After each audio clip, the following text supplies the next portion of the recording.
Quero convidar a igreja a abrir em Lucas capítulo 2.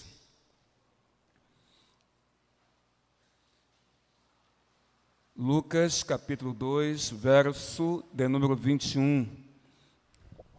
E gostaria de pedir uma gentileza ao coral, se o coral poderia se assentar-se com a permissão do maestro nos bancos da igreja, aqui os da frente, em nome de Jesus Cristo. Gostaria de ver o coral bem de frente, estivesse pregando a palavra do Senhor Deus. Lucas capítulo 2, verso 21.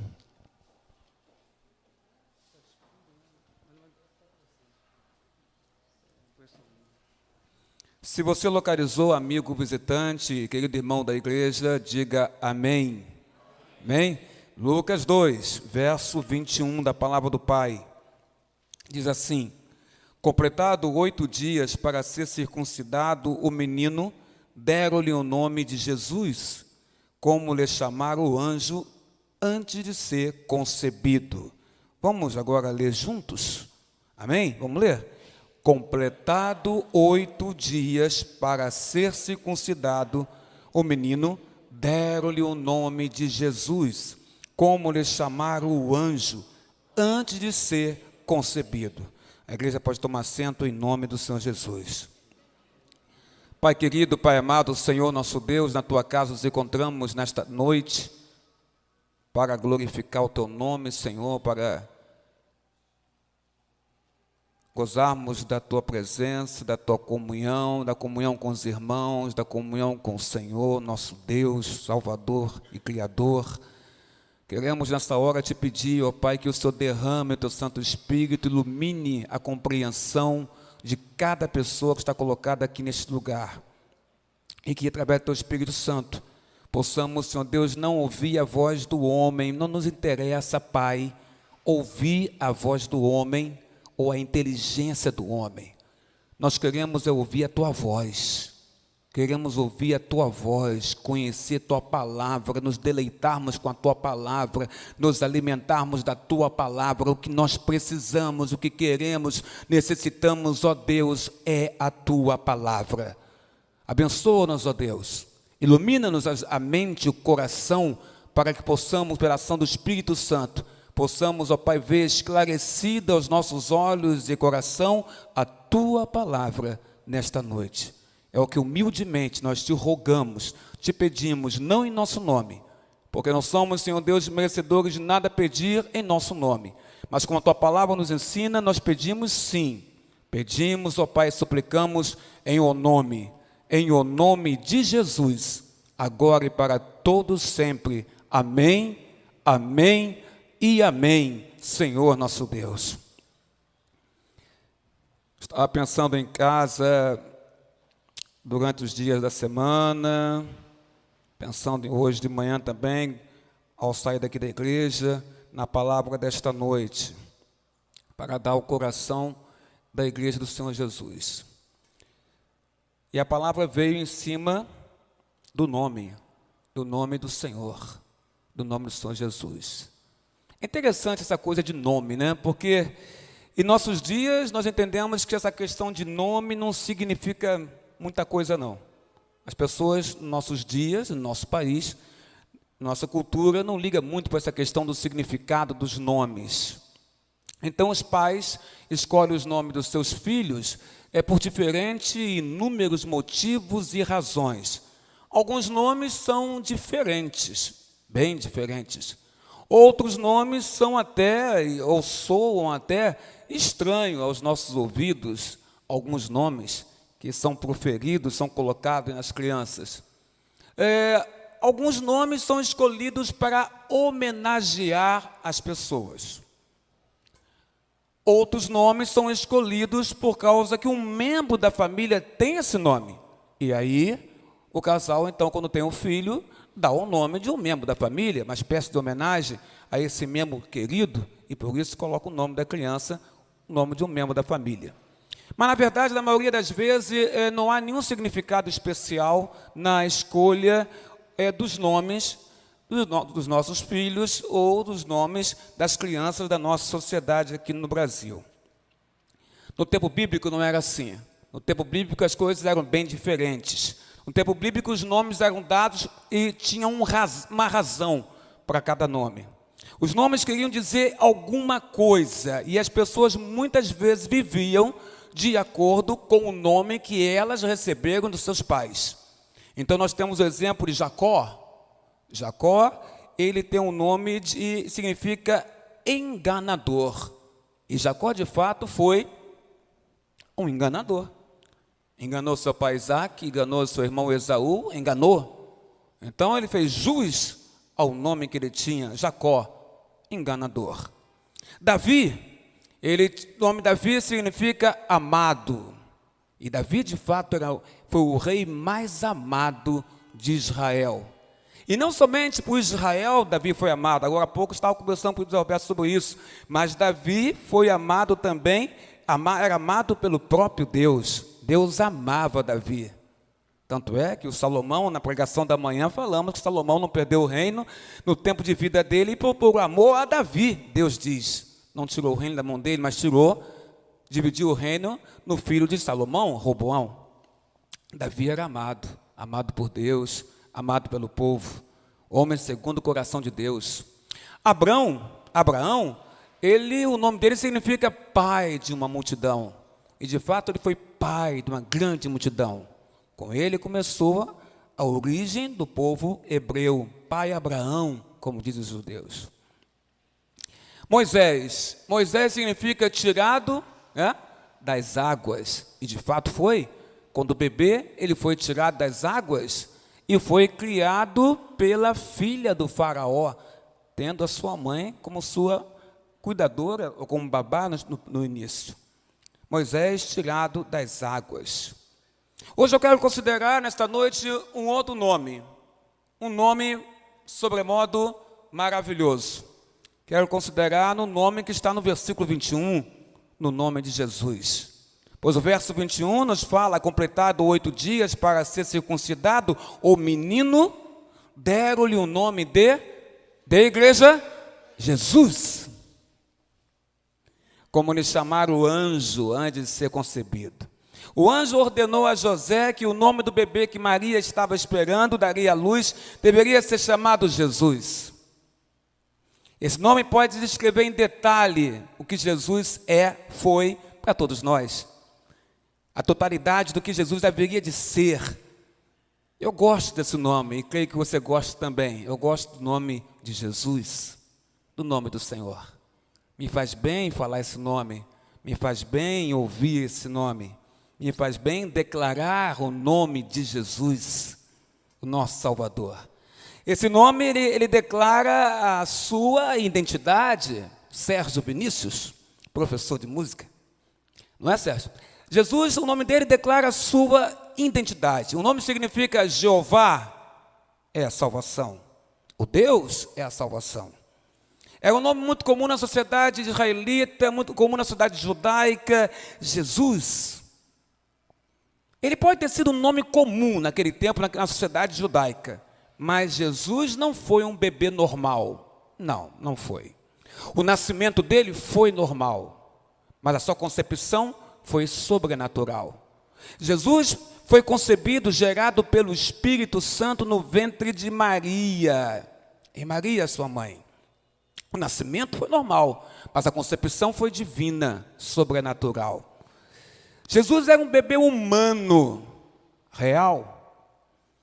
Ele também era Deus em carne. Se você olhar em João capítulo 1, e João capítulo 1, verso 1, e João capítulo 1, verso 14, você tem ali a palavra de Deus dizendo que no princípio era o Verbo, e o Verbo estava com Deus, e o Verbo era, igreja, Deus.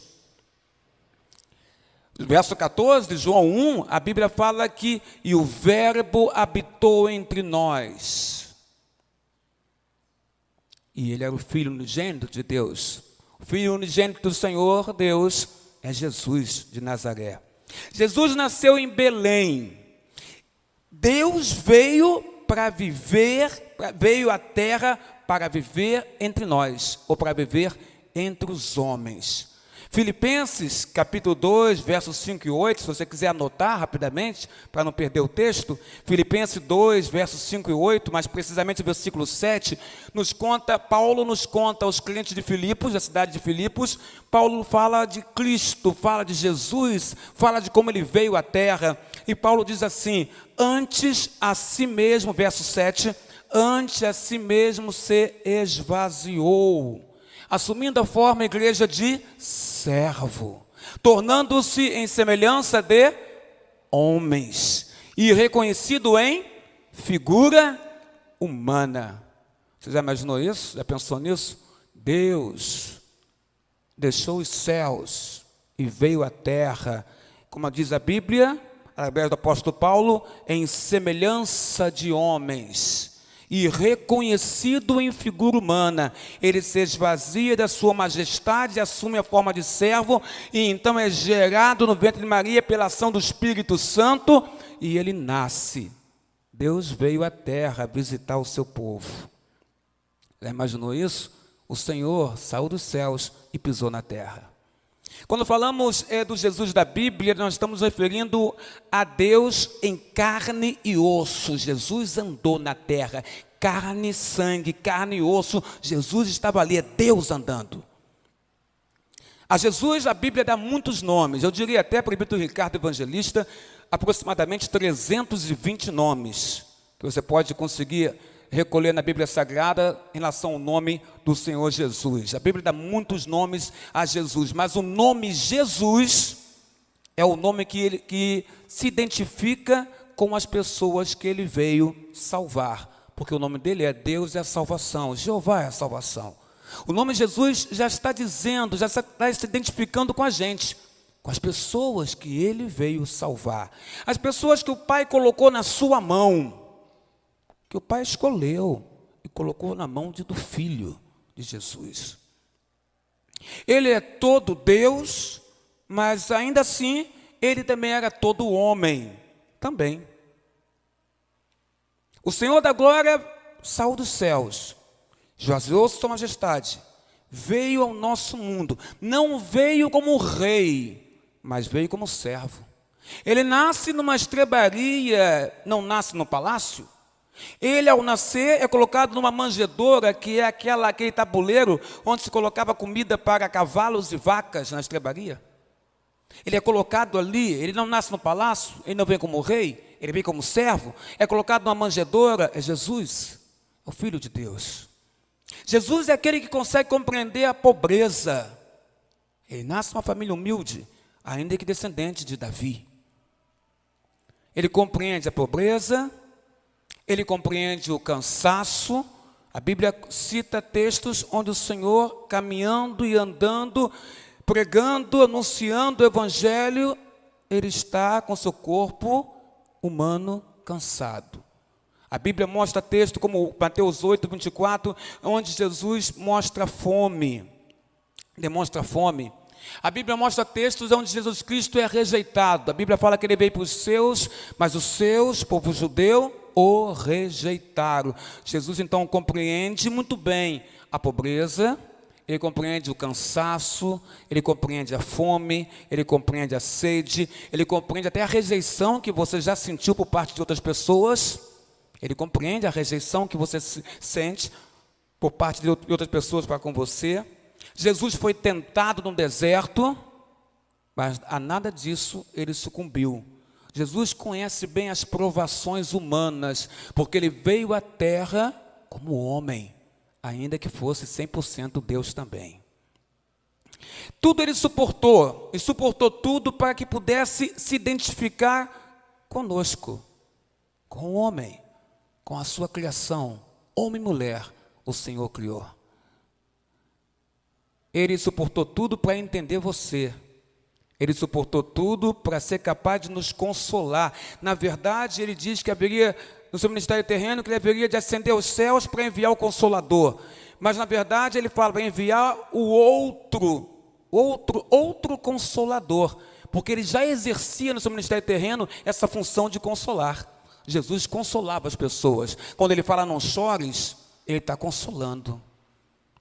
Está mostrando que para nós não chorarmos, porque Ele está perto de nós. Há um texto que a Bíblia Sagrada diz claramente nos Evangelhos que Jesus, Ele ressuscita o filho da viúva da cidade de Naim. Gosto desse texto. Gosto de ver Cristo ressuscitando aquele garoto, mas gosto mais do finalzinho do texto, quando a Bíblia fala, Deus visitou o seu povo. Deus visita o seu povo. E a maneira que Ele visita o seu povo, André Macuco, é mostrando compaixão, irmão. Compaixão.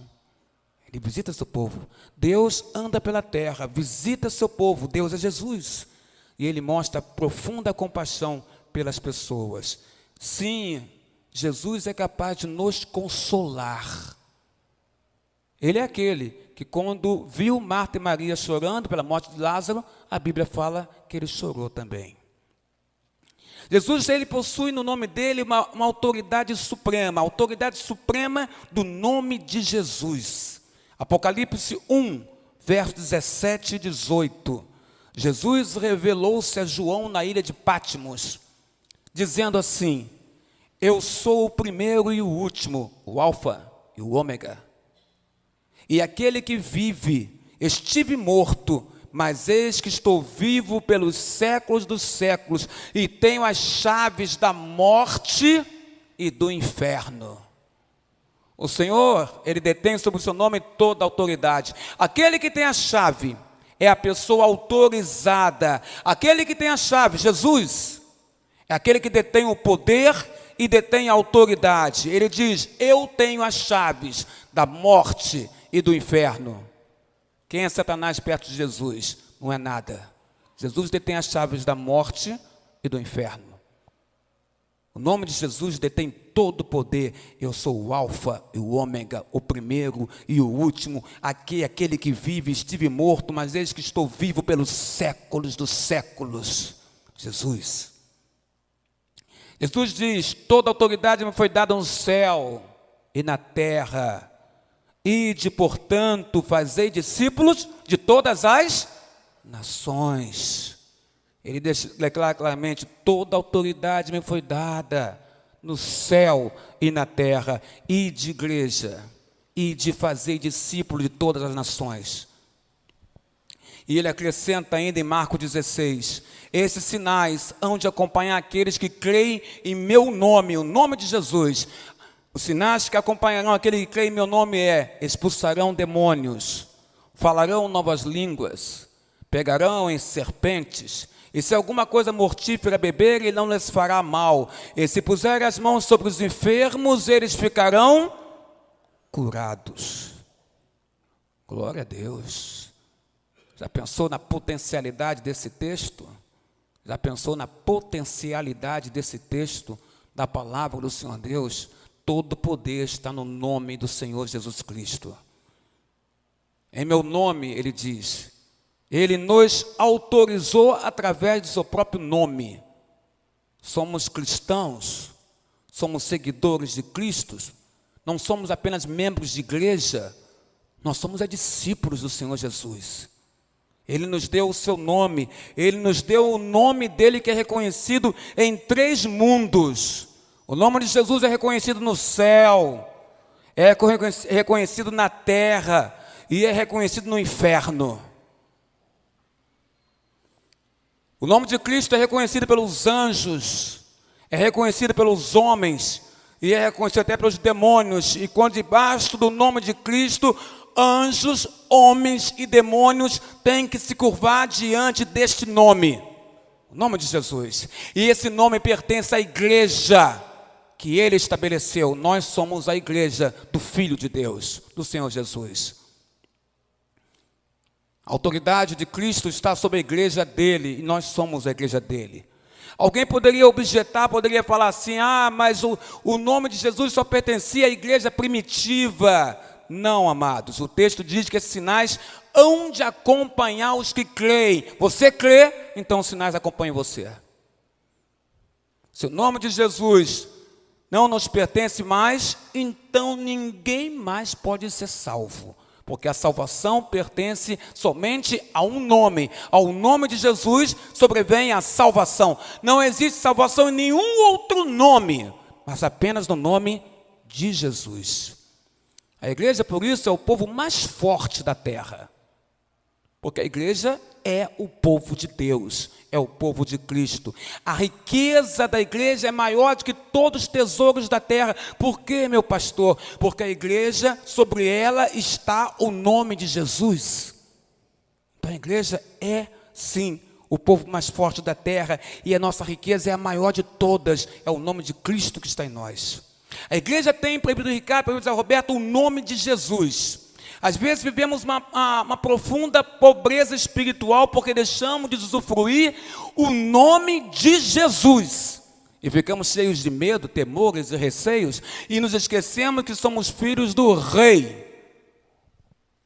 Jesus nos deu essa condição. O Ministério da Oração Louvor falou sobre isso agora há pouco, sobre a questão Abba, Pai, Paizinho. O Senhor nos deu condição de chamarmos o Criador de Pai. O Senhor nos deu essa condição. Quer aprender a orar? Diga assim: Pai nosso que estás nos céus. O Senhor nos ensina a chamar Deus, através dele, Jesus, de Pai. Deus é o nosso Pai, através do nome de Jesus. Os cristãos primitivos faziam tudo em nome de Jesus. Reparou isso? Eles pregavam o nome de Jesus. Eles tinham prazer em pregar o nome de Jesus.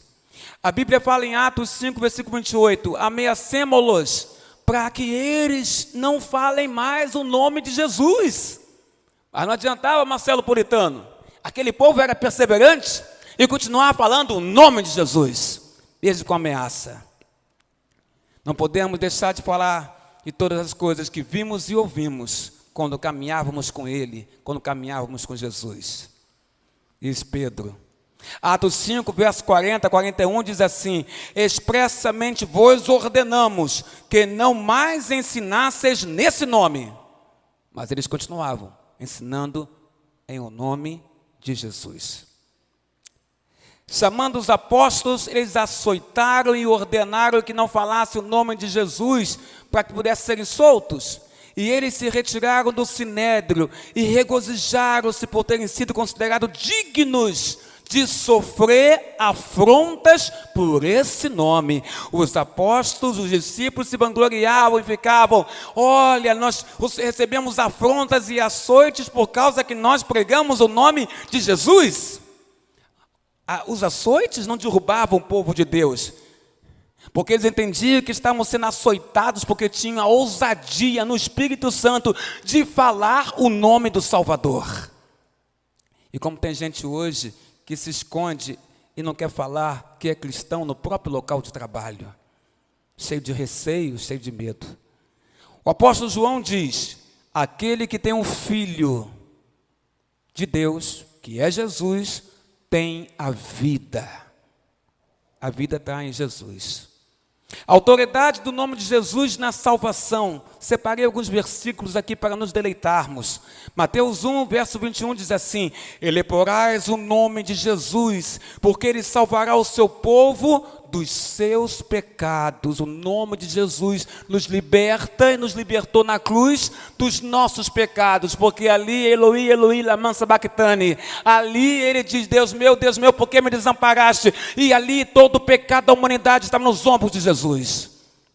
Sim, o nome de Jesus nos salvará e nos salvou de todo o pecado. Macuco, vê se você lembra disso.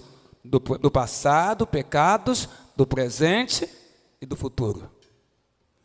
Atos 4, 12 diz assim: e não há salvação em nenhum outro nome dado entre os homens, pelo qual importa que sejamos salvos. Só há um nome para que possamos ser salvos, é o nome de Jesus. Atos 2, 21 já diz assim: e acontecerá, Atos 2, 21, e acontecerá que todo aquele que invocar o nome do Senhor será salvo. Invoca, amado. Invoca o nome de Jesus sobre a sua vida. Todo aquele que invocar o nome do Senhor Jesus será salvo. 1 João 2, verso 12, anota aí, é bom, para ver em casa. Filhinhos, eu vos escrevo, porque os vossos pecados são perdoados por causa do seu nome. Por causa do nome de Jesus, os nossos pecados são perdoados. Colossenses 3,17 diz exatamente assim: Paulo aos crentes de Colossos: e tudo que fizerdes, seja em palavra ou seja em ação, fazei-o em nome do Senhor Jesus, dando por isso graças a Deus Pai. Veja como a Bíblia nos cerca de vários textos que falam do nome do Senhor. Tudo que você fizer, seja em palavra, seja em ação, fazei-o em nome do Senhor Jesus, dando por isso, igreja, graças a Deus Pai. A Bíblia nos dá alguns nomes de Jesus. Separei alguns nomes dos 320. O primeiro nome que eu separei foi: Ele é o advogado. Jesus advoga a nossa causa diante de Deus. Nós temos um advogado diante de Deus Pai, é Jesus Cristo. Ele defende você diante de Deus. Ele é o autor da nossa salvação. Está em Hebreus 2, verso 10. Jesus, Ele é o autor da nossa salvação. Ele também é o autor e consumador da fé que está em nós. Jesus Cristo. Ele, maestro Edson Silva, ele é o bom pastor. O pastor que abraça a ovelha, o pastor que coloca a ovelha no seu ombro, o pastor que traz a ovelha de volta. Ele é aquele que veio buscar as ovelhas perdidas, eu fui uma delas, e ele me encontrou e me trouxe para o aprisco. Ele é o bom pastor, Jesus. Ele é o cabeça da igreja. Por mais que os homens tentem querer governar a igreja, quem governa a igreja é o Senhor. Lembra? Deus estabelece e remove líderes. Ele é o cabeça da igreja, nós somos o corpo, Ele é o cabeça. Ele é conselheiro, Isaías 9:6. Ele é o nosso conselheiro. Quer um bom conselho de madrugada, com a sua cabeça fervilhando de tantos pensamentos? Ora, comece a orar a Deus, converse com Jesus. Jesus é o bom conselheiro. Jesus é o consolador de Israel, é aquele que fala: não chores. O Senhor é aquele que enxuga dos nossos olhos toda lágrima. É o Jesus. Ele é o Cordeiro, diz a Bíblia. Está lá em João, capítulo 1, verso 29. Ele é o Cordeiro Santo, o Cordeiro que foi imolado, o Cordeiro que não tinha pecados, não tinha mancha, era totalmente imaculado, sem manchas nenhuma. Esse Cordeiro foi imolado, sacrificado. Jesus é o Cordeiro que foi sacrificado no nosso lugar. Ele é o Cristo de Deus. Porque Cristo significa ungido. Ele é o ungido de Deus. Como Messias no hebraico, é Cristo no grego, o ungido de Deus, o Cristo de Deus, o Messias enviado por Deus, o ungido de Deus é Jesus. Ele é Deus andando na terra e olhando para a sua criação e mostrando compaixão pela sua criação. Ele é o Emanuel, Isaías 7,14. Emanuel, que significa Deus conosco. Significa que eu não estou sozinho, mas Deus está comigo. Jesus é o Deus Emanuel, Deus conosco. Nunca estamos sozinhos. Quer algo lindo de Jesus? Ele é a estrela da manhã. Jesus é a estrela da manhã, Apocalipse 22, verso 16. Ele é o Filho amado, aquele filho que Deus olha para a terra e diz: este é o meu filho amado, Jesus. Ele, além de ser o filho amado, ele é o filho de Davi. O cego de Jericó gritou: filho de Davi, tem misericórdia de mim. Ele veio da raiz, da família de Davi, descendente de Davi. Ele é o filho de Deus na terra e é o próprio Deus. Ele é o filho do Deus Altíssimo.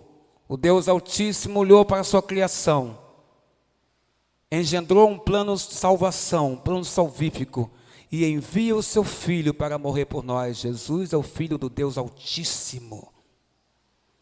Ele é o Filho unigênito, porque Ele é o Filho único, mas nos faz também, por adoção, sermos filhos de Deus. Quem crê em Jesus é filho de Deus também. Ele é o homem, Zé Roberto, das dores ou de dores. Ele é o juiz de Israel. Quem é o juiz de Israel? Jesus é o juiz. Ele, Gustavo Dantas, é o leão de Judá. Jesus é o leão de Judá.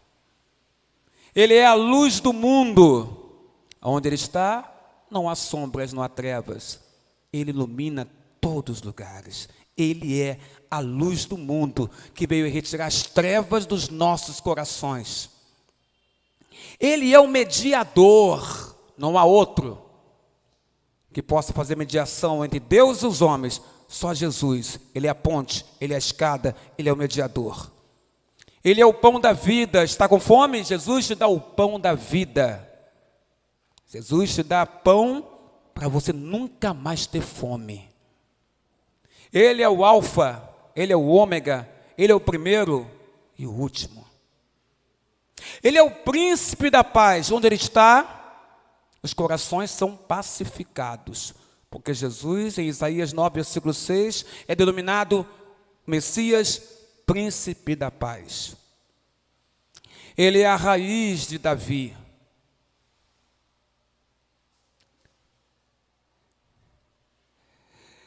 Jesus é o nome que nós podemos clamar, que nós podemos recorrer. Eu não sei como é que você está aí hoje não, nesse banco da igreja, mas eu sei de um nome que está acima de todo nome e que pode levantar o seu coração, que pode te colocar de pé, que pode fazer você vencer. Jesus é aquele que quer te abençoar. E toda pessoa que é abençoada, o significado é autorizada para prosperar. Mas não é prosperidade material, não. É prosperidade do espírito, da alma para Deus. O Senhor é aquele que quer te abençoar nesta noite, ao teu coração.